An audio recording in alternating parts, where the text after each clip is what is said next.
So what are Slovakia, Ukraine drones and pipelines up to again?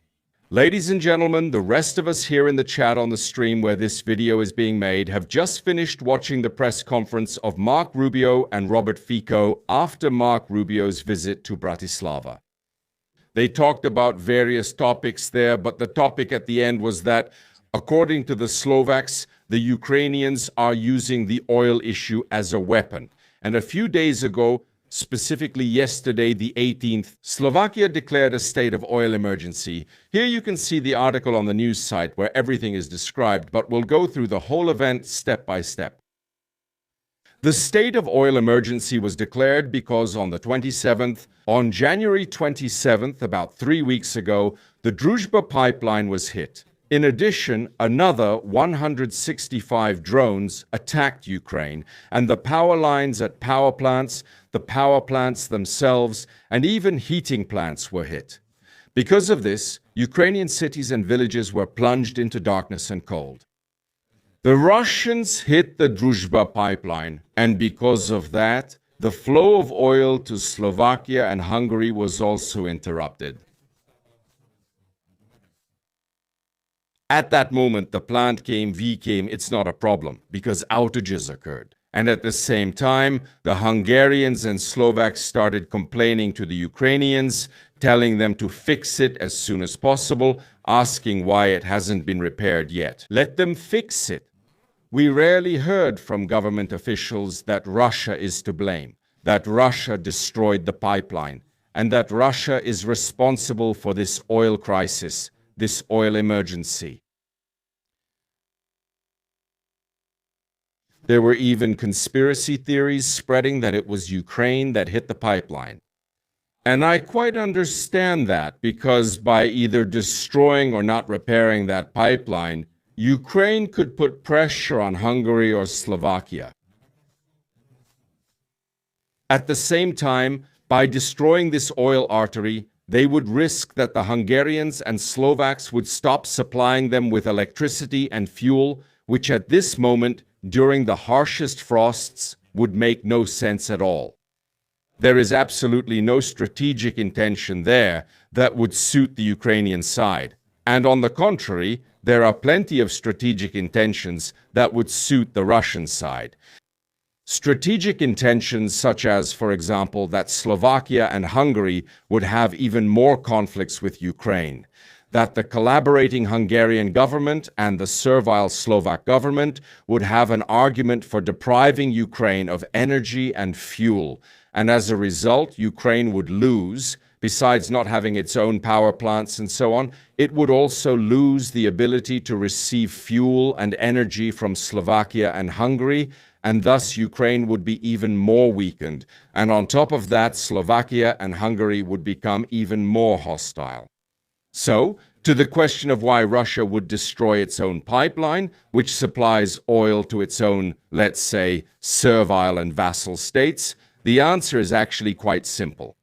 Russia decided to sacrifice that small amount, since the flow of oil from Russia to Hungary and Slovakia is getting smaller and smaller anyway, and will end completely next year, so Russia decided to sacrifice that small amount in order to sow conflict between Ukraine, Slovakia, and Hungary, and to give the servile and collaborating governments a political reason to cut Ukraine off from energy and thus weaken Ukraine. Besides that, by creating this crisis, Putin can somehow help Slovakia and the Hungarian government to blame an external enemy. And theoretically, through some kind of crisis or some big problem, he could help them gain some extra political points, especially now when Fico and Orban's approval ratings are dropping. But I would rather say that the effect will be the opposite, that people already hate Fico so much and despise Orban so much that even if these two puppets cut themselves into tiny pieces, they won't be able to stir up enough conspiratorial hatred against Ukraine among Hungarians and Slovaks to outweigh the contempt for these politicians or the disgust over the Russian invasion and the destruction of Ukrainian territory by Russia. So that's all about this. Now, why and how Slovakia and Hungary are handling that issue? The first way the Slovaks and Hungarians wanted to solve that problem was that they wanted the Croatians to allow Russian oil into their pipeline, to pump Russian oil and transport it through the Adria pipeline to Hungary. But the Croatians clearly refused that. The Croatians said that we could agree on some oil deliveries, but that Russian oil definitely would not flow through Croatia, through the Adria pipeline. The Hungarians argued that in the existing contracts there is an exception that if the Druzhba pipeline transport is interrupted or if the infrastructure of a state is threatened, an exception can be made to allow maritime transported oil, to transport it through the Adria pipeline via Croatia.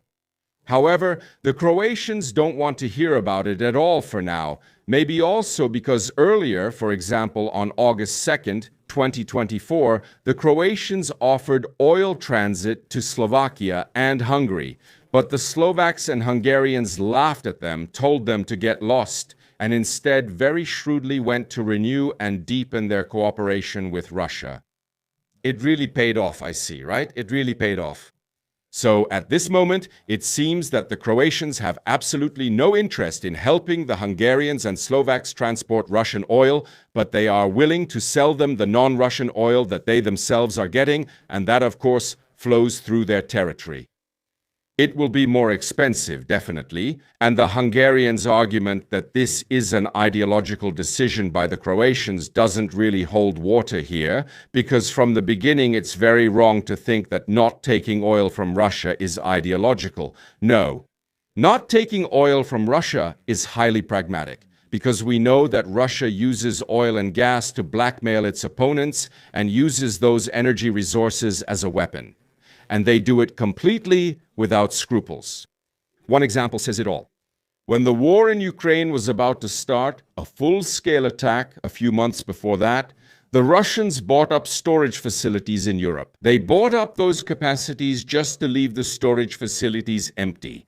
In other words, the Russians bought storage capacities in Europe to make sure that Europe would have low fuel reserves,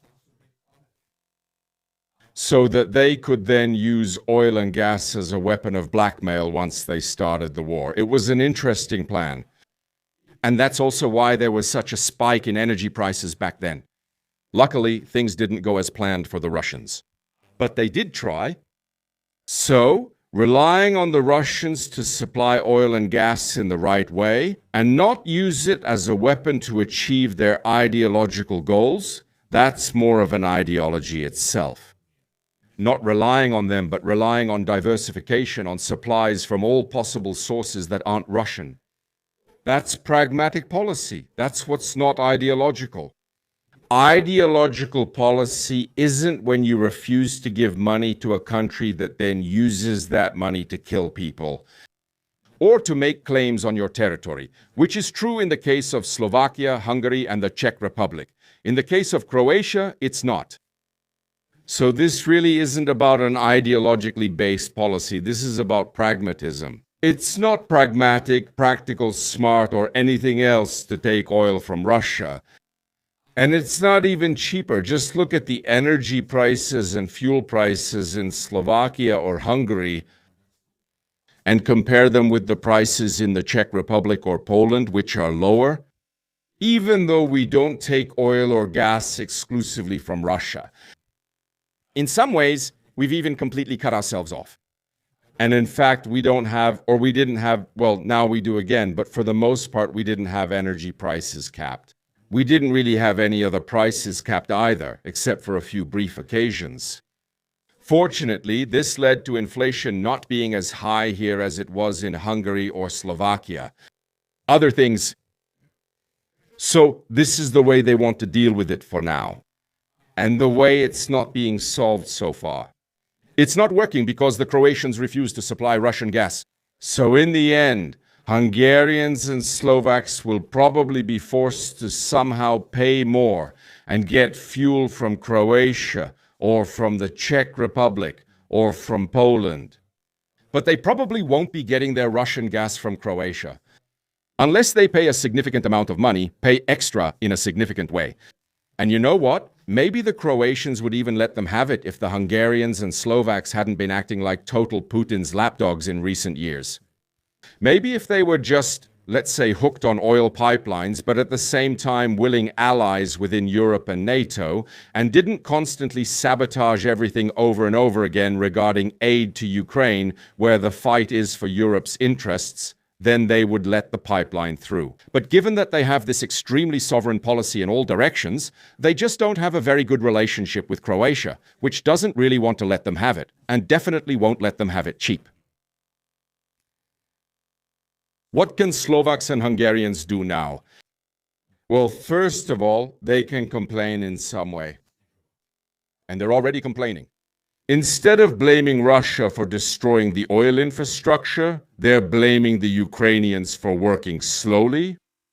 Like, you're a Ukrainian, work properly so that we can take Russian oil, which we'll then nicely send money for to Russia, and the Russians will use that money to kill you Ukrainians. So work properly, work harder, do some overtime, because we need to buy oil and pay money that the Russians will use to kill your children. Great deal. I don't understand why you don't want to work so well. And fix it. So subsequently, of course, after these absolutely absurd, cynical nonsense statements came from Hungary and Slovakia, repairs still aren't happening at all because the Ukrainians obviously have their own problems. They have to fix their own energy infrastructure, and they're not ready to repair something that, for some reason, the Slovaks are dependent on. And the Slovaks are saying, look, if they're not supplying it to us, then we'll probably cut off their energy, which they definitely can do. Definitely, now that they've lost the transit fees from the Druzhba pipeline and will have to pay more for oil from the Adriatic, they can afford to lose money from supplying fuel and energy to Ukraine as well. But maybe, honestly, maybe this won't be out of bad intentions from the Slovaks, but simply because the situation will force them to a point where they can't afford to sell fuel and energy to Ukraine. The same goes for the Hungarians. Yeah, maybe there won't be any bad intentions or revenge, but it will simply be because the capacity won't be there and they won't be able to do it. But Ukraine won't be left alone even then, because their position in fuel supplies will of course be taken over by the Poles, for example, Orlen. And I have to tell you that Polish companies and Polish refineries are quite excited that they have such a big market for themselves, and the Hungarians won't be competing with them as much anymore. So that's how it is. In this regard, it's misguided to think that Ukraine would somehow be cut off from energy and fuel supplies for a longer period of time. The Poles can cover that. So, at this point, the Slovaks should more or less stop resisting, as should the Hungarians, and they should try to cooperate instead, because that's the only way they can resolve the whole situation to their satisfaction. I'm not entirely sure if they're capable of cooperation that doesn't involve adoration of aggressive regimes and slandering the attacked, if their governments are mentally capable of that, but they'll have to, because otherwise they'll simply pay more and have no influence over it. What's happening in Europe? Because they're already significantly isolated, and that makes the whole situation much more complicated for them. The whole situation with arranging supplies, fuel, and so on, and they're only lucky that we want to make money off them. That we're even willing to deliver anything at all. From our own supplies, from our own production. So that's how it is. Ladies and gentlemen, this is the situation. Take care. Ignore Slovaks who believe they're the center of the universe. At the same time, they absolutely don't want to cooperate. And they're so entrenched that they think only they can make sovereign policy and everyone else has to comply with them. Don't listen to that. That's nonsense. And keep watching what's happening around the oil crisis. It's going to get even more interesting.